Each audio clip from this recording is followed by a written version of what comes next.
Just want to say that you have recorded a video where you go really deep on this, on the upcoming crash that you say is going to be fast, bloody, and unavoidable. But you also explain how people can position themselves to profit from it. Again, people can watch that video at londonreal.tv/Jim. I highly recommend everyone watch that video. It won't be available on socials. $40 billion being removed from a bank in 24 hours. Like, I didn't even think that was possible. And put that on top of, or maybe that's because of, the rumors spread so fast. And again, you've lived through this at Long-Term Capital Management in 98, and you've seen, like you said, a litany of bank failures. Tell me about this one and how it's different now, and I guess forevermore, with the fact that we've got Twitter, we've got social media, and we've got electronic banking.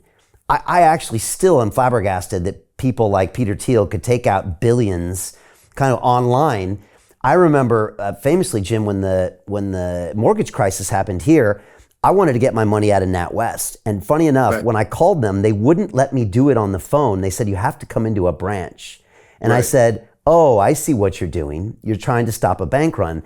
I'm like, I'm sure that's not legal, but I get it. They were putting frictions in place. I had to go and line up with 100 people. And then by then it was either going to be over, or I couldn't do it, or it would slow it down. But speak on maybe how fast the rumors spread, and then how fast people could get the money out, how that's different than the previous ones you've seen. Well, you make a very good point, Brian. So let's go back to Brazil, Mexico, Argentina, the Latin American debt crisis, broadly defined in the early 1980s. That played out, the intense phase lasted about 3 years, 82, 83, 84. It wasn't until 1990 that we got around to Brady bonds, which were the ultimate refinancing technique. But the intense period lasted about 3 years. Come forward to 1998, long-term capital management. That was about 3 months. That was July, August, September 1998. SVB was 3 days or less. It was like Wednesday, Thursday, Friday, and done. And I talked to a guy. I know no reason to mention names, but runs one of the largest endowments in the world.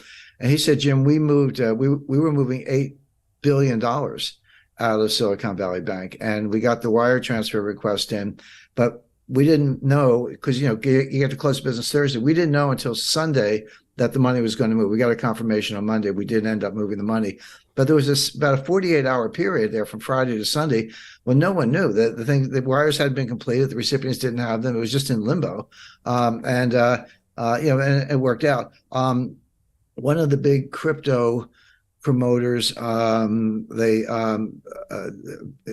forget the name. Well, the particular name of the bank, but they backed one of the stable coins. Actually, it's USDC.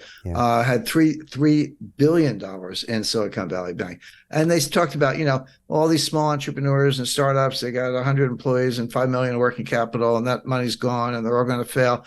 There was something to that, but the fact is, you had Roku, Cisco, eBay. I mean, there were huge companies with multi-billion-dollar deposits in that bank. It wasn't all a bunch of little guys. So, but yeah, you can. In the old days, you had to line up around the block, and maybe it was raining. You're standing there in the rain, waiting for your turn to get up to the tower. Now you can be in line at McDonald's, with your cell phone, and just a couple hits, QR code, and boom, $10 million is gone. And what Peter Thiel did, and he was right. I mean, I'm not criticizing him. He got his own money out, but he sent out like an SOS to Silicon Valley. He said, all of you, whoever you are, get your money out now.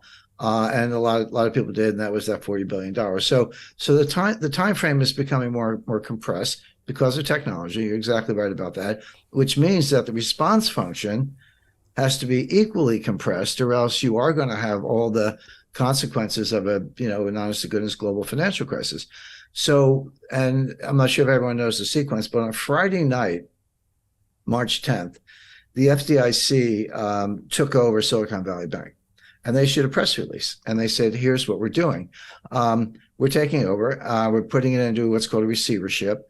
Anyone with $250,000 or less, your deposits are fully insured. No worries. You'll have your money Monday morning. And over $250,000, your deposits are gone. They didn't say frozen. They didn't say suspended. They said gone. And they gave you a receivership certificate, basically an unsecured printed up IOU from the FDIC, but not money. and it's a receivership certificate. And they said, hang on to them. In effect, we're going to sell assets, and as and when we realize proceeds from assets, we'll give you something. We'll give you distributions on these things. Don't know how much, don't know when. We'll do the best we can. Remember in the RTC days in the early 90s, it took them 2 years, and they were very efficient. I worked with them at the time. We were in their offices when we were sitting on boxes because they didn't even have furniture, but they were doing deals. So they had the right attitude, but that took 2 years.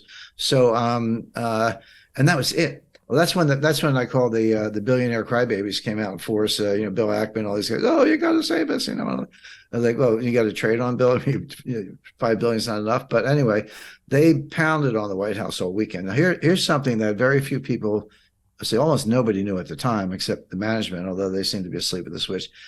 Everyone's like, yeah, startups, venture capital. There's a lot of truth to that. 97% of the deposits of Silicon Valley Bank were uninsured. And by the way, that's my new metric for assessing banks. You used to look at, working capital and debt equity ratios and, bad assets, governments. There are lots of ways to measure the health of a bank. But the most relevant way right now is, and this is publicly available, take the ratio of uninsured deposits to total deposits. 30% is comfortable. If you're like, 70% of my deposits are insured, which means they're not panicky. They're not necessarily going to run for the hills. 30%, okay, uninsured, but I have assets. I have that much cash or more. That's a comfortable ratio. When you get over 50, you're in the danger zone. Well, Silicon Valley Bank was 97% uninsured, which meant all the money was going to run, and it did. So that's a way, if you're looking at these big banks or any institution or your own savings institution, to look at it. But Silicon Valley Bank was a climate bank. Were they investing in startups? Yes. Were they investing in technology? Yes. But these were climate. These were green new scam startups looking at battery technology, chemistry, physics, to try to make a better battery. But not much improvement in the battery in 200 years, but they're working on it. Wind turbines, other sustainable fuel alternatives, et cetera. Again, I'm not do that if you like, if that's your field of research, but so much of this is subsidized by the government and then further subsidized by Silicon Valley Bank. And that's where the assets were. That's where the loans were, by and large.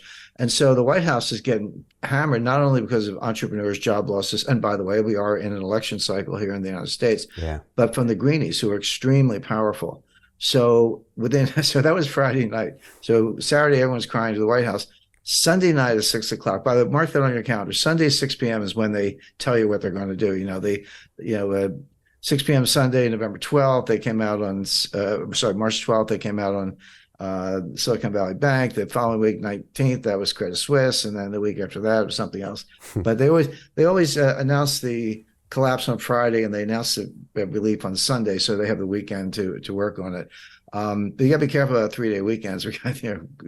Easter, Easter is an example. So Jim Rickards has just recorded a video that's not available to anyone in the public, and he's going to be talking about how this upcoming recession is going to be fast, it's going to be bloody, it's going to be nasty. But at the same time, he's going to show you how you can position yourself to profit from all of this chaos. Now, we've made this video only available to our viewers. Go to londonreal.tv/Jim. Watch that immediately. I can't say enough good things about Jim Rickards. He understands the global economic system better than any guest I've ever had on London Real. His predictions are almost uncannily true, and you can learn how to profit from his vision, from his expertise, and his understanding of economics. So go to londonreal.tv/Jim or click the link below. It's an excellent, excellent look on what's going to happen in the future and how you can position yourself to profit from that. Jim is one of the best in the business, one of my favorite guests on London Real, and he's very, very good at predicting the future and showing us all to profit from it. So click the link, and I hope you enjoy.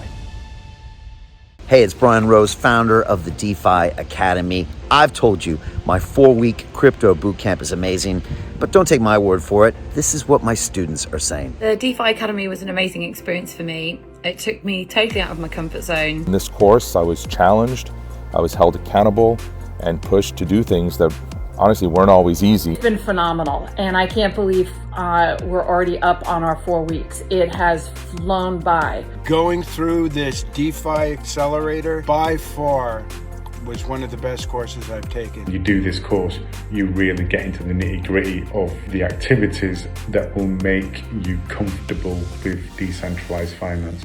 Thank you so much to Brian and everyone at London Real and the DeFi Academy for even putting together an amazing course like this. Anybody else that wants to do it, please sign up. It is well worth the money.